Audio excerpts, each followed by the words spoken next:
All right, much better. It's amazing what a 45-minute drive can do. Not a house around, and if I go this way, literally, it is, I don't know, probably 3 miles of just woods owned by a neighbor before I even hit the first house. Closest house, 1/4 of a mile, my parents.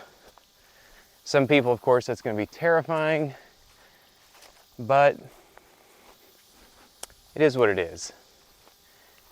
And just changing your geography obviously doesn't fix any of your problems per se, but I do think the same problems out here versus in the city, it's the same difference. We're spending more than we're making. And that's why people say they can't retire early, if at all. And the very next video, I'm going to go down here and go through some of the statistics that I printed off. Everyone loves those kind of lessons, right? Oh. And again, it is tough straddling the fence because the tricky thing, when you get to that late 40s, I'm 47. What we got here? Here's part of the problem. Again, I'm no farmer, even though I've done corporate for like almost a 1/4 of a century now. I'm not really a good finance guy, but I'm no farmer. And you can't really tell what that is. It's corn that's been picked. So something I got to figure out is I have 1, 2, 3, 4, 5, 6, 7 layers of pretty high voltage electric fence. Something's still getting it, tearing the corn down. And again, when I live an hour away almost, and this is in the middle of nowhere, it's a challenge. What's also a challenge is in the corporate environment, my days are numbered even if I wanted to stay. So what do they say? The punch that hurts the most is the one you don't see coming. So it's silly. Almost, I would say at least half, if probably not 2/3 of my friends that are close to my age, oh, they've already been fired and let go, they act surprised. And I'm like, dude, we're kind of like dinosaurs. Look around.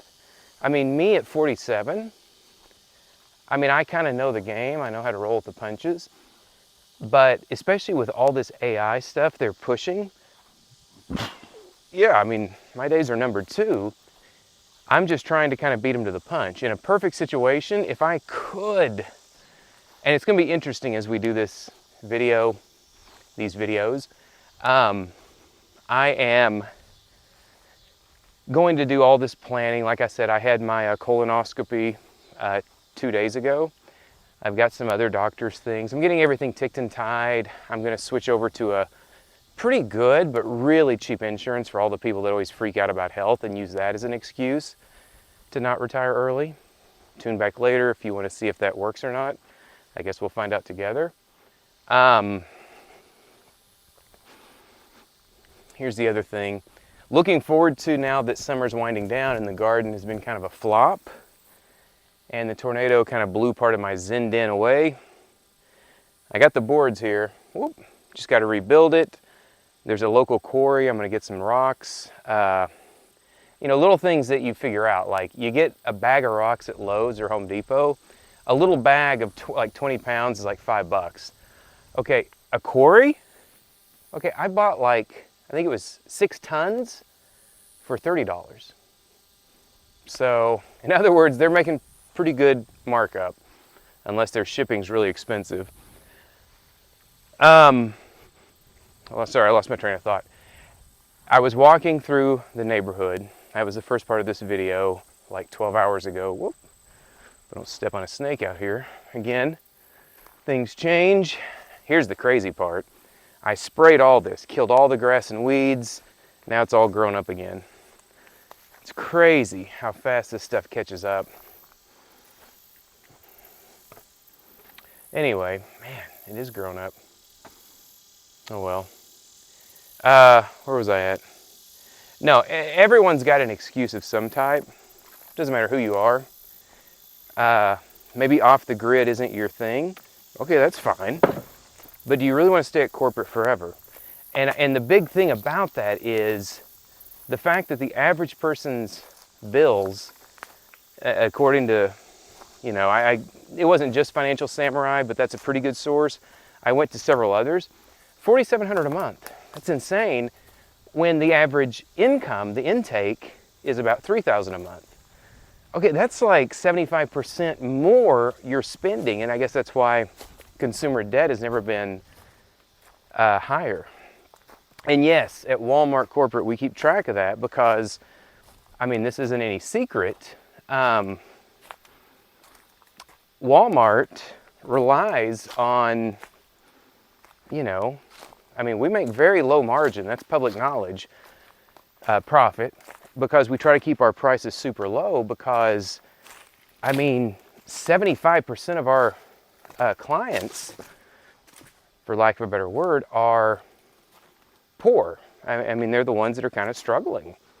And Walmart's trying to kind of like, you know, meet in the middle, have bigger brands and all this stuff, you know, to get, you know, a little bit more diverse portfolio. Makes total sense. But bottom line is, people are spending more than they're making, so of course they can't ever retire. But the point here, just winding down this video, is just, I think it's all kind of a crock. In the next video, I don't want to tie it into this one, or this video will be 30 minutes long, and I can barely keep people watching for more than 5 minutes because of the joys of our attention span that's like 0. But no, I do think that there is some element. You know, I lived in Manhattan, New York City, and I always tell people, I think you should live in a big city at least once in your life. But then the people like in New York now that I work with, they've got a real nose in the air attitude to, you know, living in a rural area. And I'm like, no, I think you should also live in a small to mid-sized town at least once in your life. Because it kind of gives you perspectives full circle.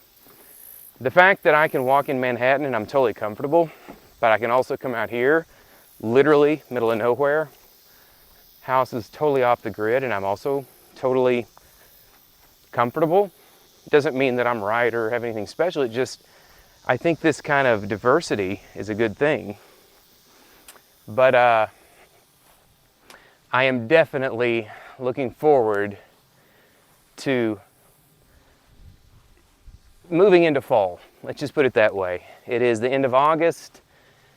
It's still hotter than Hades here, but not as hot as it was. And the garden was another flop. It's all right. I learned a lot and figured out the crows is what's eating the watermelon. It's fine. I've got a solution for that too. No, it's not just kill them. It's it's like netting and a few other little things that should work. But again, chalk this one up for, hey, I learned some. That's awesome. Same thing with the fence. I think I got the deer thing figured out. But it's really difficult to do this type of garden, farmer's market type thing and not be here very often because, I mean, you're fighting nature, and that's kind of a losing battle. But no, with that being said, I will just say, whether you're living out in the sticks, off the grid, on the grid, you want a fat house, whatever it is, you can still kind of escape the matrix. And again, this isn't a retirement channel. It's more of a, like I said in the intro video, leaving the matrix can mean a lot of things, spiritual, physical, emotional. But this notion of, like, it's not a coincidence that the more shit we buy, pardon my language, we're not any happier, right? And I can say that firsthand.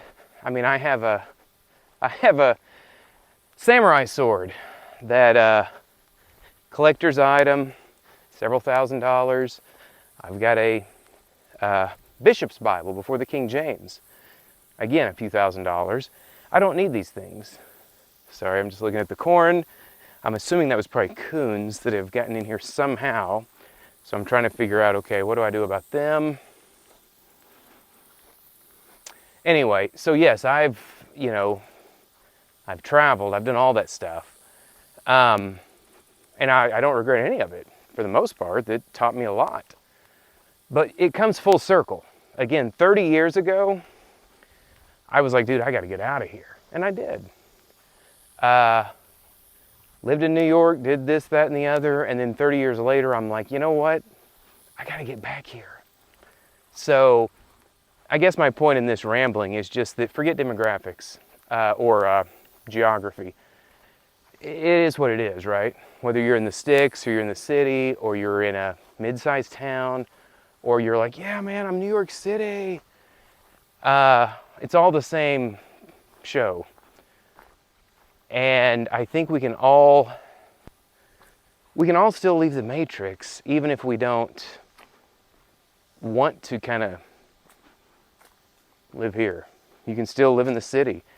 But I'm not going to lie. If you said, hey, I want to live in Manhattan, I want to buy a lot of random crap on the Upper East Side, I want to like live a very affluent life, and I don't want to leave the Matrix, you just described the Matrix. So if you want to live in the Matrix but not be in the Matrix, it's kind of an oxymoron. So I'll leave it there.